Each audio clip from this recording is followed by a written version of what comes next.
Seperti yang kita ketahui bersama bahwa sekitar 70% permukaan bumi ditutupi oleh perairan yang luas.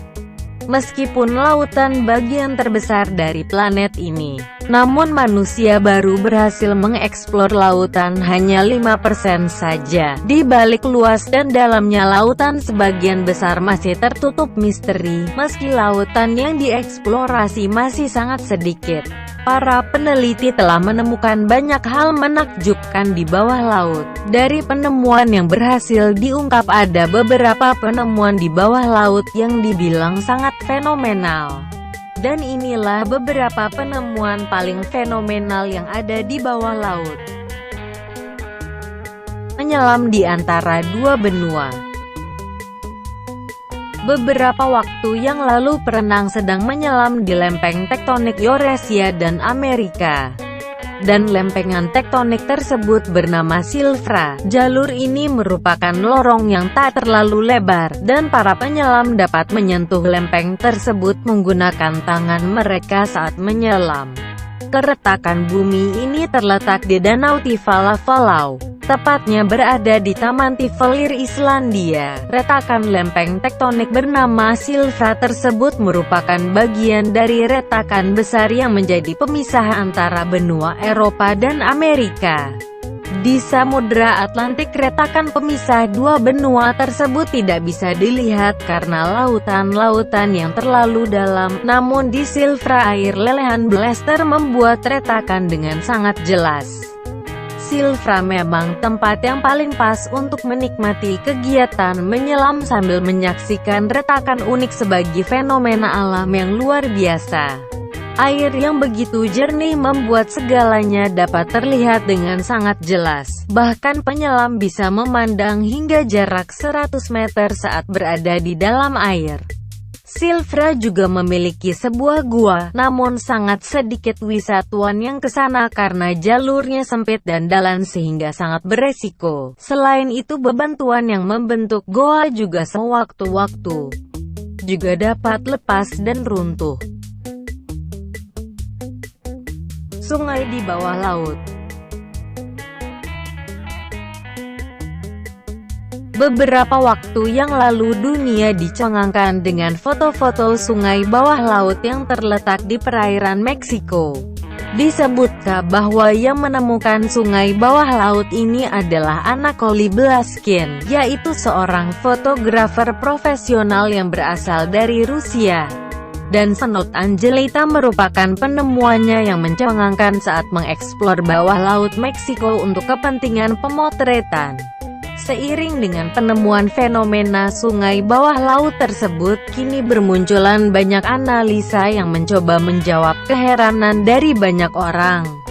Faktanya sungai merupakan jalan menuju lautan, jadi teorinya adalah akan ada bagian dari lautan yang menemukan antara air tawar dan air asin.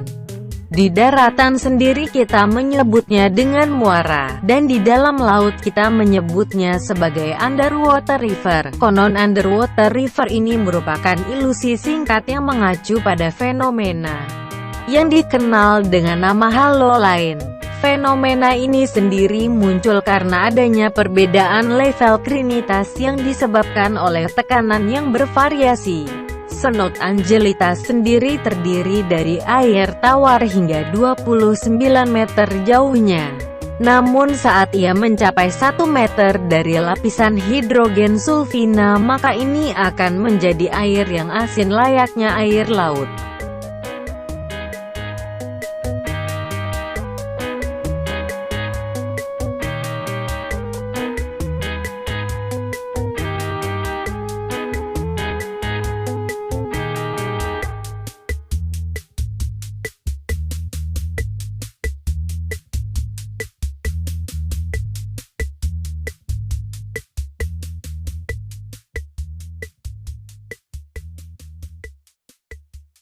Kota Herakleio.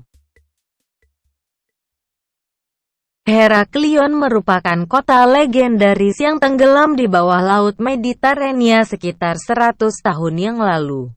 Kota ini dalam kurun waktu lambat hanya menjadi legenda sebelum akhirnya ditemukan Pada tahun 2000 Kementerian Purbakala Mesir menyebutkan kota Heraklion ini dibangun pada abad ke-8 sebelum Masehi, di tepian Sungai Nil dan Laut Mediterania. Diketahui bahwa kota legendaris ini disapu banjir hingga sekarang berada di 45 meter kilometer di bawah permukaan air. Salah seorang arkeolog bawah laut bernama Fregodio dan timnya menemukan kota ini setelah melakukan penelitian selama sekitar 3 tahun. Menurutnya penelitian ini merupakan awal untuk mengungkap kota Heraklion secara utuh. Salah satu penemuan terbaik dari Teluk Abokir ini adalah patung Ratu Ptolemik yang terbuat dari batu gelap. Patung ini diduga sebagai representasi Sari Cleopatra II atau III yang berpakaian menyerupai Dewi Isis. Selama penggalian, para arkeolog menemukan sisa-sisa dari kuil besar yang masuk kolong-kolong batu dan sisa-sisa puing-puing kecil sebuah kuil Yunani yang terkubur di bawah sedimen sedalam 1 meter di bawah laut. Selama penggalian tersebut, para arkeolog berhasil menemukan 45 kapal dan bagian yang hilang dari kapal 61. Dan kemungkinan besar kapal tersebut digunakan untuk tujuan Seremenia. Kapal yang diberi identitas 61 itu bukan perahu kecil dengan panjang sekitar 13 meter dan lebar 5 meter. Dan di atas kapal ditemukan koin perunggu dan emas serta perhiasan. Selain itu, tim juga menemukan tembikar dari abad ke-3 dan ke-4 sebelum Masehi. Dasar Laut Kuba. Beberapa waktu yang lalu para peneliti berhasil menemukan saman prasejarah yang berada di selepas pantai semenanjung Buana Hakabait Spina de Rio, Kuba, yaitu sebuah reruntuhan sebuah kota yang diperkirakan berusia 6.000 tahun. Para peneliti mengemukakan bahwa mereka telah menemukan beberapa struktur-struktur batuan yang mungkin telah dikonstruksi oleh peradaban kuno ribuan tahun yang lalu. Ahli-ahli dari perusahaan Selandia Kanada mengemukakan bahwa selama musim panas mereka mementasikan puing-puing kota yang hilang di bawah permukaan laut di selepas pantai semenanjung Buana Hakabait di sebelah barat Pulau Kuba. Salah satu peneliti mengatakan bahwa ini adalah sebuah struktur yang menakjubkan dan mungkin ini adalah suatu kota yang besar. Menurut para peneliti, penemuan yang membangkitkan minat ini membuktikan bahwa Kuba kemungkinan berhubungan dengan Yucatan Peninsula dan terhubung dengan daratan. Kota Pavlopetri.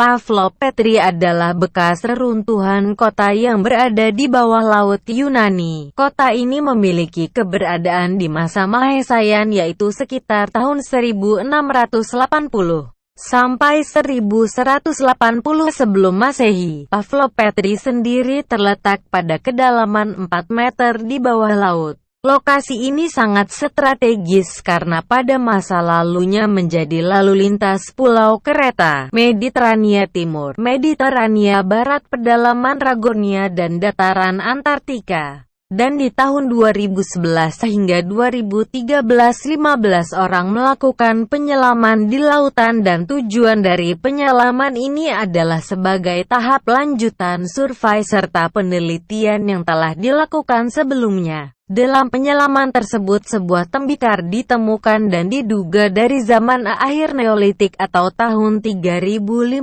sebelum Masehi. Pada penyelaman itu juga ditemukan makam batu persegi panjang di dalam reruntuhan dinding rumah. Penemuan-penemuan tersebut menunjukkan bahwa peradaban di kota Pavlopetri mengalami perkembangan yang sangat pesat hingga pertengahan periode perunggu. Namun tidak diketahui di mana dan bagaimana peradaban tersebut bisa hilang.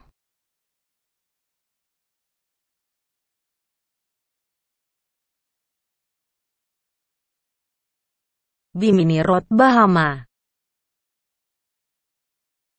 Jalan Bimini adalah formasi batu berbentuk persegi yang berada di dasar laut dan lokasinya terletak di Bimini di Kepulauan Bahama. Banyak orang berpendapat bahwa jalan setapak dibuat oleh alam, namun batu dari jalanan tersebut menimbulkan pertanyaan karena terlalu rapi. Beberapa ahli menduga bahwa jalanan tersebut bahagia dari kota Atlantis, seperti yang ditulis oleh Plato beberapa abad silam, tetapi hingga hari ini belum ada tambahan mengenai keberadaan dari kota yang hilang tersebut.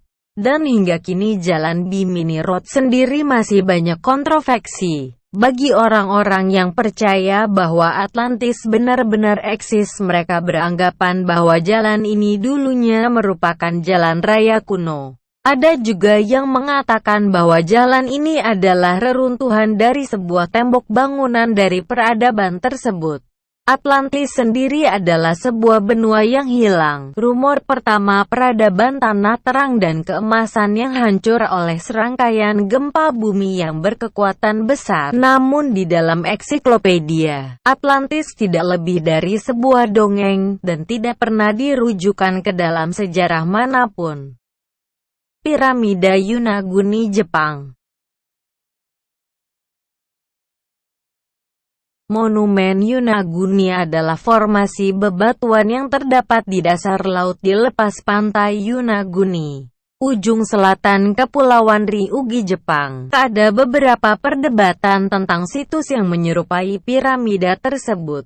Ada yang beranggapan situs tersebut merupakan formasi batuan yang dibuat oleh alam, perbuatan alami yang telah dimodifikasi atau buatan manusia seutuhnya pada zaman dahulu.